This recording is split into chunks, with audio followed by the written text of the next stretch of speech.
성도 여러분, 혹시 약 2000년 전, 좀 더 정확히 말씀드리면 서기 79년 8월 24일 화산 폭발로 순식간에 사라진 고대의 도시를 혹시 기억하십니까? 바로 폼페이입니다. 베수비오 화산이 폭발하여서 폼페이시의 겁에 질린 시민들 위로 재와 용암이 흘러내린 지 1700년이 지난 후에 고고학자들은 켜켜이 쌓인 잿더미 속에서 역사상 가장 유명한 유령 도시를 파헤치기 시작했습니다. 폼페이의 시민들은 어마어마한 양의 아주 고운 잿더미 속에 순식간에 매몰되었기 때문에 연구자들은 마지막 몇 초의 공포 속에서 사실상 급속 냉동된 사람들의 형상을 그대로 속고본으로 뜰 수 있었습니다. 마침내 많은 해골 중에 첫 번째 해골이 나타났습니다. 고대 시민들을 정밀 발굴하는 과정에서 연구자들은 그 결빙된 손뼈 안에 꽉 움켜진 동전들을 발견했습니다. 그리고 이어지는 계속되는 발굴 속에서 보석을 움켜쥐고 있는 여자의 모형도 있었습니다. 살아생전의 마지막 행동으로 자루 안에 성전의 보물들을 쓸어 담은 사제들도 발견되었습니다. 어떤 부분은 등 뒤에 금은 보석을 쌓아두고 죽었습니다. 화산재에 덮였던 폼페이는 원래 5만여 명이 살았다고 합니다. 베수비오 화산이 대폭발이 있기 전 화산재가 조금씩 뿜어져 나오는 며칠 동안 가난한 시민들과 노예는 서둘러서 피난을 떠났습니다. 결국 파묻힌 2000여 명은 귀족들과 돈 많은 상인들이었습니다. 돈과 권력, 명예로 배부른 사람들은 마지막까지 자기의 저택을 지키려다가 결국 모든 것을 잃어버렸습니다. 이것이 폼페이의 최후였습니다. 건강과 부와 풍요를 숭배했던, 다신교를 믿던 폼페이 사람들의 최후입니다. 그 모습이 우리에게 경종을 울립니다. 삶의 마지막 순간까지 꽉 움켜쥐고 놓을 수 없었던 그 동전 몇 잎이 말해주는 것이 무엇입니까? 그 재물이 마지막까지 자신의 생명을 지켜줄 수 있을 것이라는 믿음이었을 것입니다. 그러나 그 허망하고 어리석은 생각을 버릴 수 없었던 것은 바로 탐욕이 가져온 열매이기 때문입니다. 히에로니무스 보시의 탐욕에 대한 부분의 그림을 한번 보겠습니다. 어떤 부자가 재판관을 매수해서 가난한 이에게 돈을 지불하도록 명령하고 있는 광경으로 부자가 가난한 자의 돈을 갈취하는 모습을 보여줍니다. 그 뒤편에 있는 사람들은 배심원들입니다.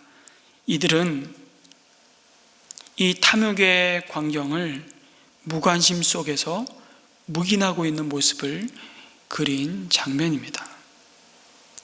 디모데전서 6장 10절은 이렇게 말씀합니다. 돈을 사랑하는 것이 모든 악의 뿌리라고 말씀합니다.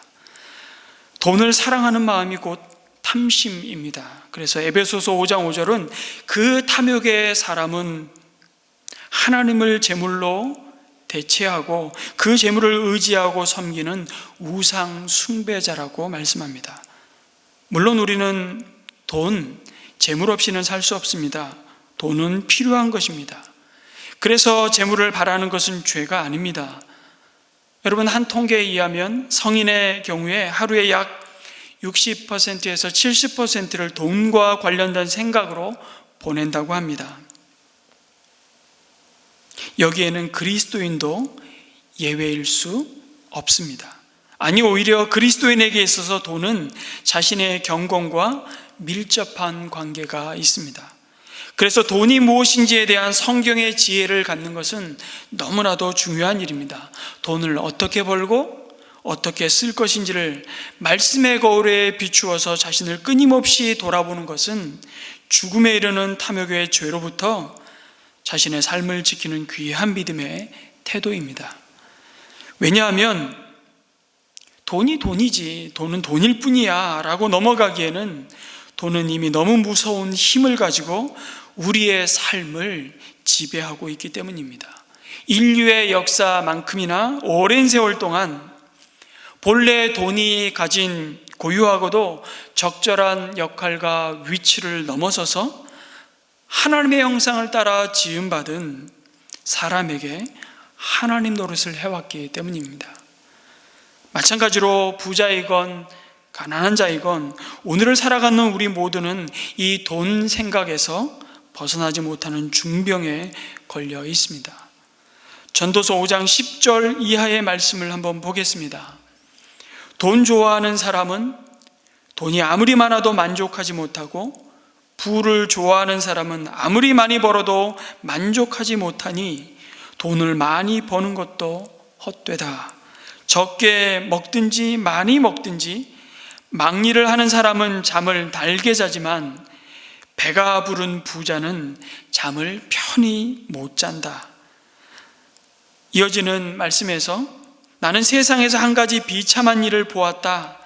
아끼던 재산이 그 임자에게 오히려 해를 끼치는 경우가 있다고 말씀합니다. 부자는 부자이기 때문에 고민하고 가난한 자는 가난하기 때문에 고통을 당합니다. 이렇듯 우리의 시간과 생각과 행동을 송두리째 지배하고 있는 것을 보면 돈은 인류의 가장 보편적인 가짜신 우상이라고 말할 수 있습니다. 도대체 돈이란 무엇입니까? 인간이 언제부터 돈을 사용하게 되었는지는 정확히 알 수 없습니다. 그렇지만 돈의 출현은 의식적인 발명의 수단이 아니라 물물 교환이라는 그 역사적인 과정 가운데서 발생한 것입니다. 물물 교환에 따른 불편이 너무 컸기 때문에 그 불편을 해소하는 방안으로 교환 수단인 돈이 필요하게 되었습니다. 그리고 돈은 교환 수단으로 이용되는 동시에 가치를 재고 평가하는 가치 척도의 기능도 담당하게 되었습니다. 정확한 교환이 이루어지기 위해서는 물건이 지닌 가치를 측정해야 했기 때문입니다. 그리고 경제가 발달하고 더 복잡해짐에 따라서 돈에는 새롭게 가치를 저장할 수 있는 기능이 추가되었습니다. 그래서 재물이 늘어나는 곳을 찾아서 그것이 주식시장의 돈이건 사채시장의 돈이건 아니면 은행에 예금한 돈이건 부동산 시장으로든 돈은 그대로 멈춰 있지 않고 돈은 돌고 돕니다. 이익이 창출되는 곳으로 끊임없이 흐르는 재창조의 기능을 하고 있습니다. 여러분, 이런 돈의 교환 기능, 가치 측정의 기능, 더 나아가서 그 가치를 저장하고 재창조하는 기능이야말로 우리의 생활을 유익하게 하고 편리하게 하는 이 경제적인 기능들입니다. 그리고 이것이 아마 돈의 고유하고 적절한 위치일 것입니다. 지금 전 세계가 코로나19로 이런 돈의 정상적인 기능들이 원활히 이루어지지 못해서 지금 우리는 극심한 고통을 받고 있습니다. 그런데 문제는 사람들이 경제적인 의미 이상의 다른 위치와 역할을 돈에 부여하면서 끝없는 타락의 길로 걸어가고 있다는 것입니다. 그것은 사랑의 대상이 될 수 없는 것을 사랑하기 시작하면서 이웃에게 고통을 줄 뿐만 아니라 자신도 고통을 받고 있다는 의미입니다. 돈을 사랑함이 일만하게 뿌리가 되나니 이것을 사모하는 자들이 미혹을 받아 믿음에서 떠나 많은 근심으로써 자기를 찔렀다고 개역 개정에서는 이렇게 번역하고 있습니다. 예수 충격, Jesus Shock이라는 책을 쓴 기독교 철학자인 피터 크리프트라는 사람이 있습니다. 이분의 책이 캐톨릭 책이긴 하지만 여러 번역들이 이루어졌는데요. 피터 크리프트가 이런 말을 합니다. 죄가 우리 마음속에 들어오는 것은 우리가 물질을 바라기 시작할 때가 아니라 물질을 바라되 그 본연의 가치, 그 이상으로 과도히 바랄 때라고 말합니다. 세상의 것에 대한 우리의 갈망이 하나님에 대한 갈망을 삼켜버리면 그때 우리는 노골적인 우상 숭배에 들어선 것입니다. 그래서 골로새서 3장 5절은 에베소서 5장 5절 말씀과 동일하게 이 탐욕은 우상 숭배라고 말씀합니다. 여기서 탐욕이라는 이 말을 헬라어로 플레오넥시아라고 썼는데요, 이 단어의 의미는요, 자신이 이미 지닌 것과 전혀 상관없이 더 많은 것을 가지고자 하는 끊임없는 욕구, 돈에 대한 통제되지 않는 욕망을 가리킵니다. 탐욕이란 여러분 일시적인 재물에 대한 갈망 자체가 아니라 지나친 갈망이라고 말할 수 있습니다. 돈이 하나님의 자리를 대신하여 사람은 하나님을 의지하듯 그 돈을 의지하고 급한 일을 만날 때는 더더욱 하나님이 아닌 돈을 떠올리며 그 힘을 빌리고자 합니다. 그리고 부자는 하나님만이 하실 수 있는 일을 돈이 할 수 있다고 생각합니다. 그 사람이 부자입니다. 그래서 주님은 말씀하신 거예요. 부자는 천국에 들어가기가 낙타가 바늘귀로 들어가는 것보다 어렵다, 못 들어간다는 겁니다. 왜냐고요? 부자는 하나님만이 하실 수 있는 그 일을 돈이 할 수 있다고. 돈이 그의 하나님이기 때문에 그렇습니다. 그래서 하나님을 잊어버릴 위험이 크다는 것입니다. 여러분 오해하지 마십시오. 부 자체는 악이 아닙니다. 그러나 그 부가 하나님을 모른다, 하나님의 이름 여호와가 누구냐라고 말하게 한다면 그에게 그 부는 더 이상 하나님이 주신 선물이요 복이 아닌 저주요 심판이 되는 것입니다.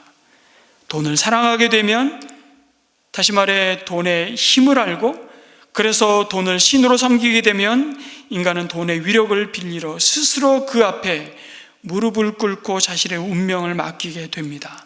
돈을 깊이 신뢰하고 의지합니다.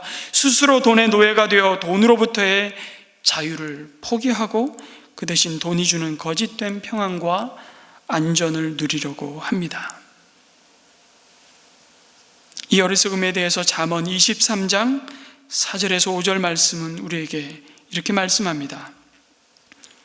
부자가 되려고 애쓰지 말고 그런 생각을 끊어버릴 슬기를 가져라. 한순간에 없어질 재물을 주목하지 말아라. 재물은 날개를 달고 독수리처럼 하늘로 날아가 버린다고 말씀합니다.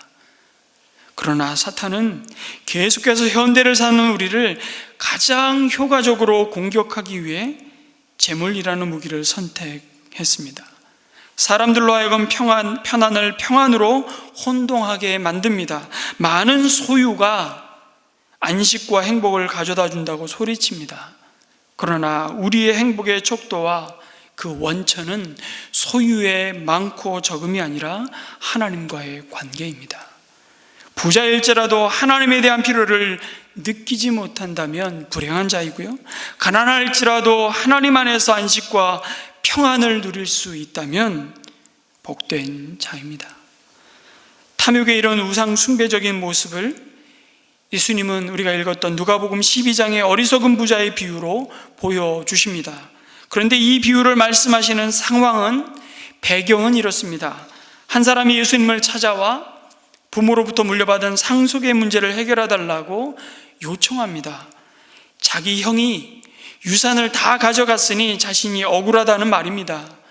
그러니 예수님이 오셔서 자기 재산 좀 찾아달라고 호소합니다.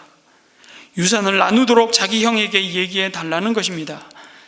예수님은 그 요청을 듣고 누가 나를 너희의 재판관과 유산을 나누는 분배자로 삼았냐고 말씀하시면서 사실상 거절하셨습니다. 예수님이 이런 문제를 해결하실 수 없는 분이 아닙니다. 그러나 예수님은 겉으로 드러난 이 사람과 이 형의 문제는 단순히 유산이 공정하게 나눠지지 않은 문제가 아니라 보다 근원적인 문제, 죄의 문제, 탐욕의 문제임을 보셨던 것입니다. 그래서 이렇게 말씀하시죠. 너희는 조심하여 온갖 탐욕을 멀리하여라. 재산이 차고 넘치더라도 사람의 생명은 거기에 달려있지 않다고 말씀하신 겁니다. 그런데 탐욕으로 눈먼 자는 자신의 안전과 그 안정을 보장하고 생명을 지킬 수 있는 길은, 아니 유일한 길은 재물에 달렸다고 믿는 것입니다. 그래서 돈은 무조건 다다익선이라고 생각합니다. 많으면 많을수록 좋은 것입니다. 생명이 재물에 달렸다고 믿기 때문입니다. 여러분, 만약 그렇다면 이제 저와 여러분의 삶을 규정하는 것은 소유하는 것과 소비하는 것입니다. 내가 얼마나 소유하고 내가 원하는 것을 내가 원하는 때 얼마나 소비할 수 있는 능력이 있는 사람인가가 바로 나를 설명하는 가장 중요한 요소가 되는 것입니다. 이거 어려운 얘기 아닙니다. 내가 지금 뭘 먹고 있는지, 내가 지금 어느 동네에서 몇 평에 사는지, 내가 지금 무슨 차를 타고 다니는지, 내가 지금 입고 있는 옷과 내가 들고 다니는 가방이 뭔지, 우리 아이는 지금 어떤 학교에 들어갈 실력인지, 소유와 소비할 수 있는 능력이 바로 나라고 생각하는 겁니다. 그런데 문제는 나로 하여금 재물을 소유하고 필요한 것을 소비하고 누릴 수 있는 능력을 주신 분이 하나님인 것을 잊어버리는 것입니다. 여러분, 잠시 적과 꿀이 흐르는 약속의 땅 가나안을 들어가기 직전에 마지막으로 출애굽 2세대를 향해서 모세가 한 설교를 생각해 봤으면 좋겠습니다. 신명기 8장 12절 말씀입니다. 그 이하에 모세는 이스라엘 백성에게 말합니다. 같이 한번 읽을까요? 당신들이 배불리 먹으며 좋은 집을 짓고 거기에서 살지라도, 또 당신들의 소와 양이 번성하고 은과 금이 많아져서 당신들의 재산이 늘어날지라도, 혹시라도 교만한 마음이 생겨서 당신들을 이집트 땅 종살이 하던 집에서 이끌어내신 주 당신들의 하나님을 잊어버리는 일이 없도록 하십시오. 그러면서 모세는 정말 중요한 충고를 이어갑니다. 이어지는 말씀은 제가 읽겠습니다. 당신들이 마음속으로 이 재물은 내 능력과 내 손의 힘으로 모은 것이라고 생각할 것 같아서 걱정이 됩니다. 이 모세의 말입니다. 그러나 주 당신들의 하나님이 당신들의 조상에게 맹세하신 그 언약을 이루시려고 오늘 이렇게 재산을 모으도록 당신들에게 힘을 주셨음을 당신들은 기억해야 합니다. 라고 충고합니다. 뿐만 아니라 성경 만물의 궁극적인 소유주가 하나님이시기에 우리의 소유권은 아주 의존적이고 아주 임시적이라고 가르칩니다. 시편 24편 1절 말씀 또 한번 같이 읽겠습니다. 시작. 땅과 그 안에 가득 찬 것이 모두 다 주님의 것, 온 누리와 그 안에 살고 있는 모든 것도 주님의 것이다. 요한복음 1장 3절에서는 이렇게 말씀합니다. 모든 것이 그로 말미암아 창조되었으니 그가 없이 창조된 것은 하나도 없다고 말씀합니다. 그러나 여러분, 탐욕은 뭐라고 말한다고요? 탐욕은 내가 번 것은 내 것이다라고 생각합니다. 그래서 무엇이든지 사고 싶은 대로 사고 쓰고 싶은 대로 쓰라고 말합니다. 그러나 지금 번 돈이 내가 일해서 얻었다고 생각하는 것은 교만입니다.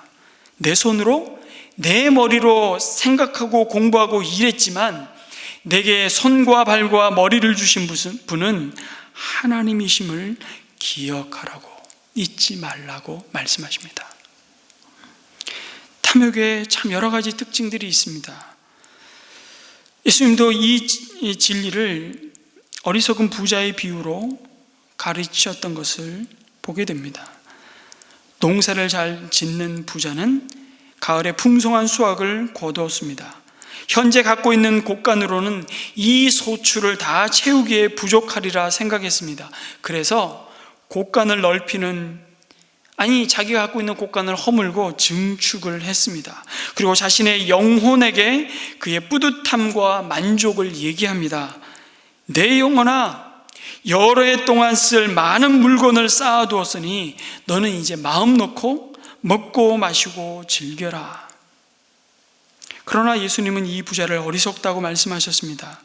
여러분, 동의가 되십니까?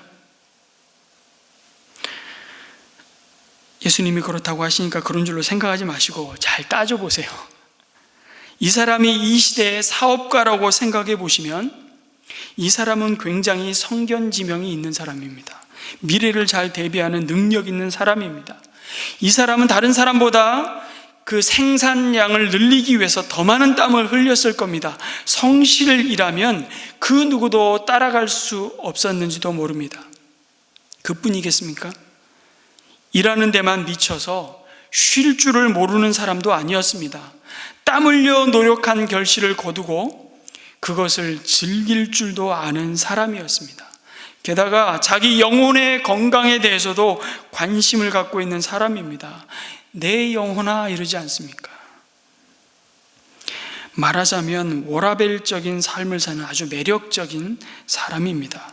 이 사람이 자신의 재산을 증식하는 데 있어서 무슨 부정축제를 했거나 사기를 쳤거나 다른 사람의 것을 빼앗았다는 말도 없습니다. 사업을 잘한 것밖에 없습니다. 이 사람이 어리석은 사람이라고 남들로부터 손가락질 받을 만한 일을 한 적이 없는 사람입니다. 그는 성공한 사람이고 출세한 사람이고 자기의 꿈을 성취한 사람이라고 할 수 있습니다. 모든 사람의 박수와 부러움을 받기에 합당한 사람이었을 겁니다. 한마디로 정말 괜찮은 사람입니다. 이 사람이 어리석다고요? 잘 따져보세요. 그런데 비유로 말씀하시지만 예수님은 이 사람을 어리석은 부자라고 말씀하십니다. 무엇이 문제입니까? 이 부자의 독백을 잘 들어보십시오. 그를 온통 사로잡고 있는 생각과 관심과 기대는 무엇입니까? 무슨 말이 제일 많이 등장합니까? 그것은 나라는 말입니다. 내 소출, 내 곡간, 내 곡식, 내 물건, 나 밖에는 없습니다. 그는 이 모든 것의 출처가 철저하게 자기 자신이라고 믿습니다. 이 사람의 입술에는 당신이 없습니다. 이웃이 없습니다. 하나님의 자리가 없습니다. 그리고 심지어 내 영혼까지도 내 것이라고 말합니다. 안타깝게도 이 부자는 그것이 내 것이 아니라는 사실을 인생의 마지막 순간에 비로소 뼈아프게 깨닫는 것입니다. 그는 하나님 때문에 그리고 이웃의 따뜻한 도움 때문에 존재함에도 불구하고 그 하나님과 이웃을 의도적으로 배제해버리는 삶을 지금 자랑하고 있는 것입니다. 탐욕의 특징이 바로 이것입니다. 이웃에 대해 무정하고 무관심하게 되는 것입니다. 그래서 도로시 세이어즈는 이 탐욕을 차가운 마음의 죄라고 표현했습니다. 차가운 마음의 죄, 바로 인색함이죠.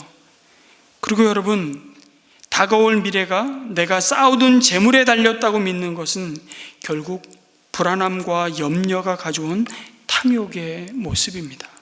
그래서 탐심이란 돈을 사랑하는 마음만이 아니라 돈에 대한 과도한 염려이기도 합니다. 두 가지 굉장히 상반된 모습이지만 이게 탐욕의 모습이에요. 그래서 더 쌓는 것에만 집착합니다. 코로나19로 사재기를 하는 근원적인 그 인간의 연약함과 미래에 대한 염려와 두려움이 우리로 하여금 더욱 탐욕해 합니다. 마스크로 한 몫을 챙기기 위해 많은 사람의 목숨을 담보로 사재기를 하는 것입니다. 그런데 그날 밤 그의 삶의 주인, 그의 생명의 주인 되신 하나님이 나타나셔서 이렇게 말씀하십니다. 어리석은 사람아, 오늘 밤에 내 영혼을 내게서 도로 찾을 것이다. 그러면 내가 장만한 것들이 누구의 것이 되겠느냐? 자기가 가지고 있는 모든 것이 자기의 것이 아니라는 사실을 발견하기 시작합니다. 쌓아둘 곳간이 없을 정도로 수확을 많이 낸 부자, 그러나 그는 자신에게 주어진 부에 대한 감사함도 없었고 자신이 쌓아놓은 재산을 잃어버릴까 봐 염려하며 근심과 걱정을 해결하기 위해 더 큰 곳간을 짓습니다. 물질의 풍요로움이 곧 영혼의 평안을 가져다 줄 것으로 착각하면서 그는 이 땅의 재물을 쌓고 쌓는 데만 급급한 나머지 하늘나라의 재물을 쌓는 것은 생각조차 할 수 없었습니다. 그에게는 순간과 영원을 구분할 만한 지혜가 없었기 때문입니다. 돈은 영원히 존재하고 자기 곁에서 항상 자신을 도와줄 것이고 내가 전적으로 의지하고 신뢰할 수 있는 대상이라는 그 생각에 대해서 이 예수님의 비유는 그것이 새빨간 거짓말이고 탐욕이라고 소리치고 계십니다. 그렇다면 우리는 어떻게 이 탐욕의 죄를 멀리할 수 있겠습니까? 첫 번째는 하나님께 소망을 두라고 말씀하십니다. 바울은 마지막 유언과도 같은 그의 서신에서 그 사랑하는 제자 디모데에게 네가 목회할 성도들에게 이렇게 가르치라고 말씀하시면서 디모데전서 6장 17절에 이렇게 말씀합니다. 그대는 이 세상의 부자들에게 명령하여 교만해지지 말고 덧없는 재물에 소망을 두지도 말고 오직 우리에게 모든 것을 풍성히 주셔서 즐기게 하시는 하나님께 소망을 두라고 하십시오 라고 권면합니다.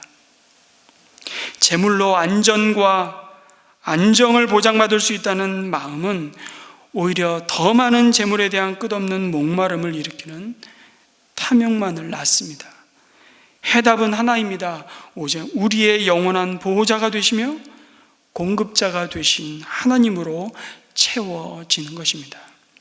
그럴 때 우리는 비로소 만족을 얻는 존재로 지어졌기 때문입니다.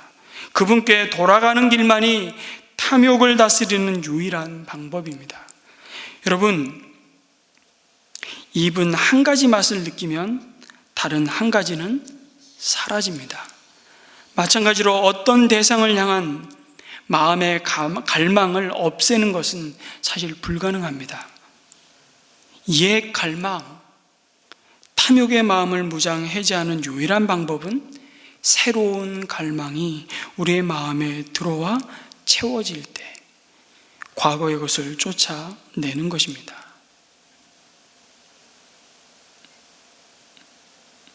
그럼 코로나19의 증상 중에 하나가 후각과 미각을 잃어버리는 것이라고 보고가 되고 있습니다.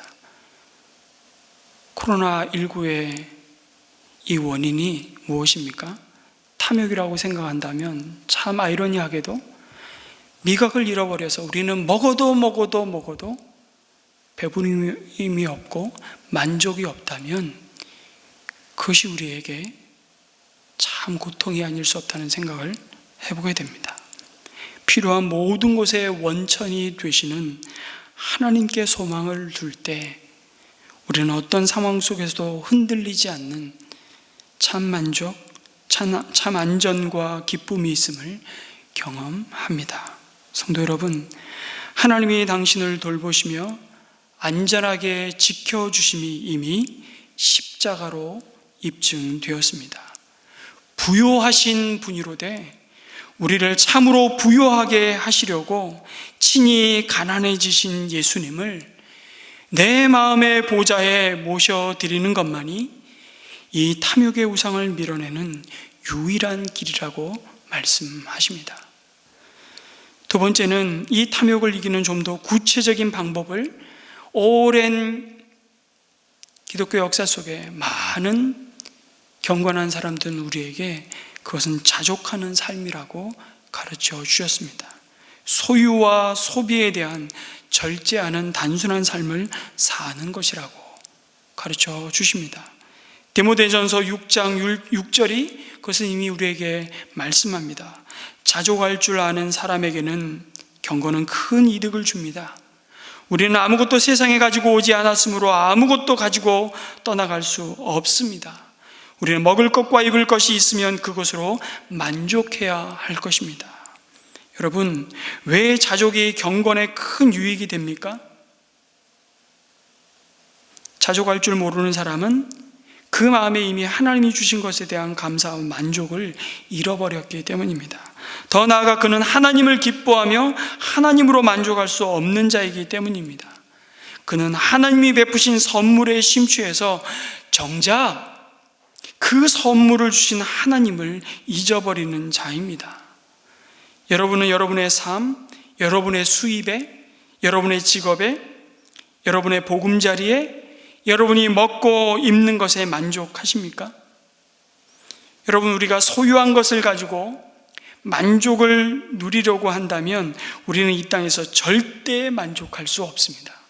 왜냐하면 인간의 만족이 그 손에 움켜진 소유에 있다면 그 만족은 내가 지금 누리는 소유보다 더 크고 더 많은 소유를 통해서만 유지될 수 있기 때문이죠.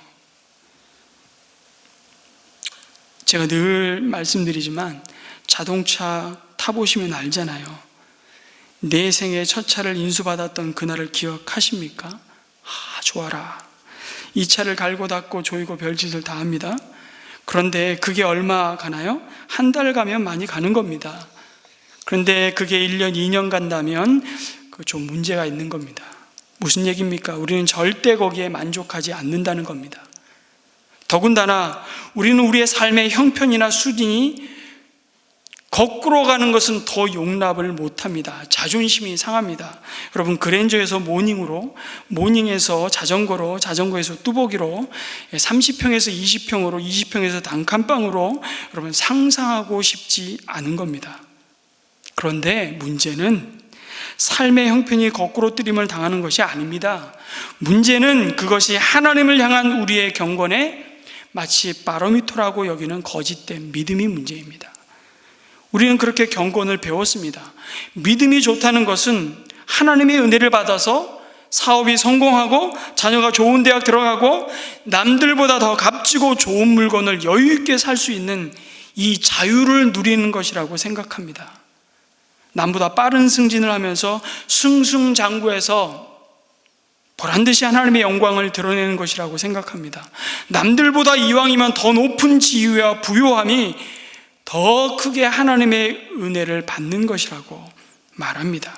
그래서 우리 아이들에게 우기지 않습니까? 이왕이면 너도 공부 잘하면 이 다음에 더 귀하게 하나님께 쓰임받을 수 있지 않겠니? 이게 번영신학입니다. 하나님은 그런 말씀 하신 적 없으십니다. 하나님은 5달란트 받은 자에게도 1달란트 받은 자에게도 똑같은 영광과 열매를 기대하셨습니다. 똑같은 칭찬을 약속하셨습니다. 문제는 뭡니까? 1달란트 받은 자가 5달란트 받은 자와 비교하는 것입니다. 자신의 신세를 한탄하고 원망하고 불평하고 있다는 것입니다.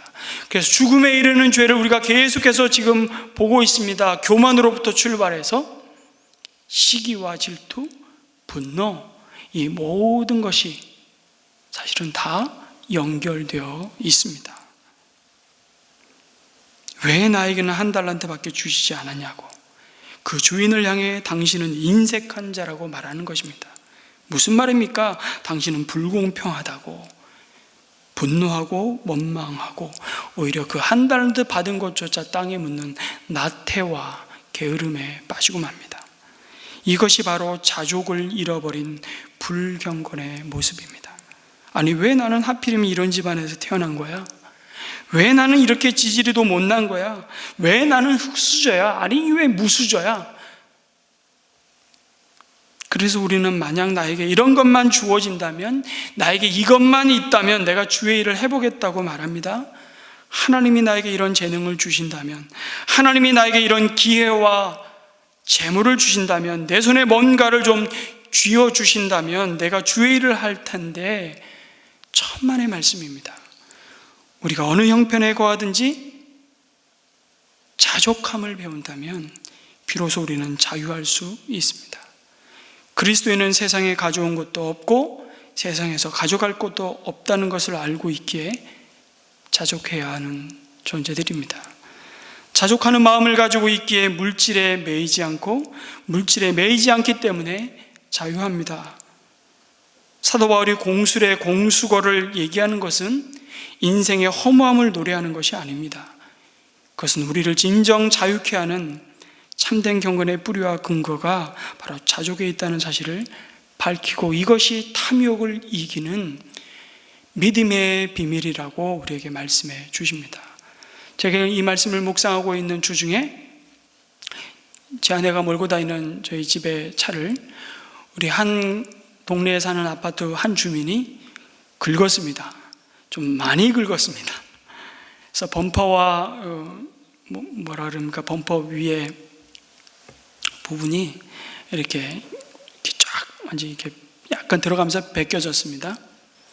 아침에 8시 반쯤에 9시가 되기 전에 문자가 왔더라고요.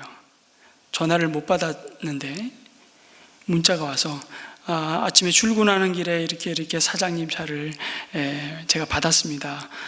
확인하시고 연락 주시기 바랍니다. 그래서 제가 전화를 드렸죠. 그래서 내려가서 확인을 했더니 이거는 뭐 대충 이렇게 닦아서 될 문제가 아니라 공업사를 들어가야 돼서 제가 삼성 서비스센터에 가지고 왔습니다. 이거 보니 이거 도장을 다시 요 앞부분 다 해야 된다는 겁니다. 얼마 듭니까? 한 60만 원에서 70만 원 든답니다. 그러기에는 너무 아까운 거예요.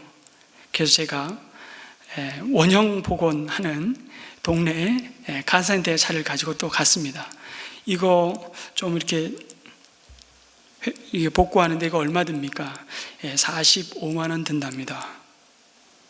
휀다 부분이 한 줄을 갔는데요, 그 부분을 칠해서 되는 문제가 아니라 휀다 부분을 다 도색하고 범퍼도 다 도색해야 되는 두 파트를 도색해야 된다는 겁니다. 45만 원. 그러면 60만 원, 70만 원에 비해서 싸죠?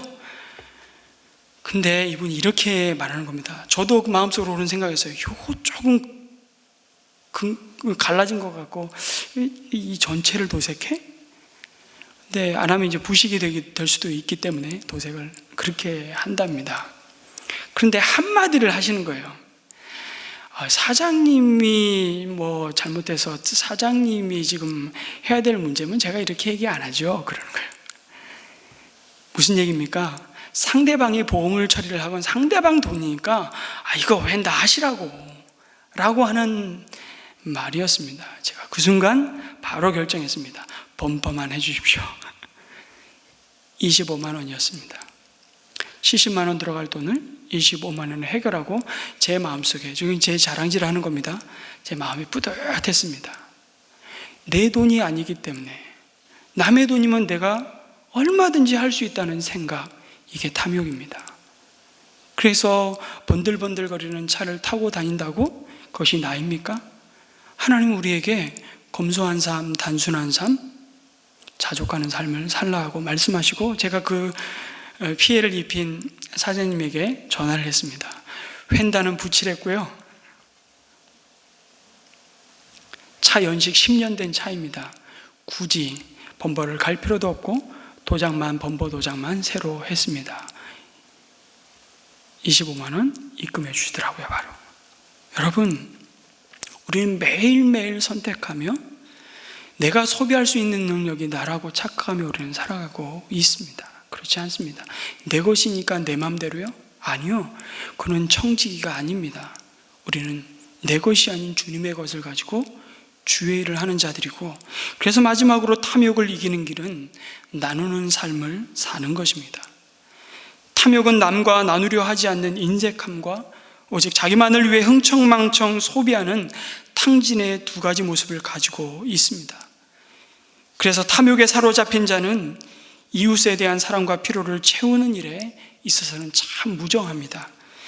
그래서 디모데전서 6장 18절에 이 세상의 부자들에게 명령합니다. 같이 한번 읽을까요? 또 선을 행하고 좋은 일을 많이 하고 아낌없이 베풀고 즐겨 나누어 주라고 하십시오. 만일 우리가 성경의 증언을 진지하게 받아들인다면 돈으로 할 수 있는 최선의 것들 중 하나는 주어서 없애는 일일 것입니다. 이유는 분명합니다. 주는 것이 물질이라는 우상을 정복하는 가장 강력한 무기이기 때문입니다. 그런데 여러분, 우리가 뭘 베푼다 그러면 마치 내가 시혜자가 되는 것처럼 느껴집니다. 그래서 수혜자로 하여금 베푸는 그 대상을 자꾸 의식하게 만들고 의존하게 만듭니다. 만약 그렇다면 그것은 탐욕의 또 다른 모습일 것입니다. 왜요?